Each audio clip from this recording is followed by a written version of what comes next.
May banta sa mga paruhinog ang nagbalik na hepe ng Osamis Police na si Chief Inspector Jovi Espinido. Sabi ni Espinido, ibinalik siya ni Pangulong Duterte sa Osamis para tapusin ang operasyon ng mga paruhinog at mga galamay nito, pati ang Coratong Baleleng Group. Si Espinido, ang hepe ng Osamis Police, noong mapatay sa raid si nooy Mayor Reynaldo Paruhinog Sr. at 14 na iba pa noong 2017. Kasama ang mga paruhinog sa drugs watch list ni Pangulong Duterte.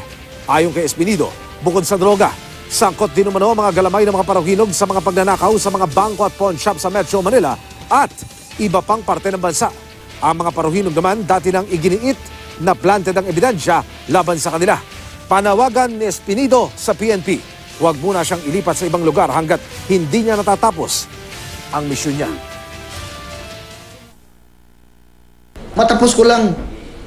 Matapos ko lang yung mga paruhinog, matapos lang.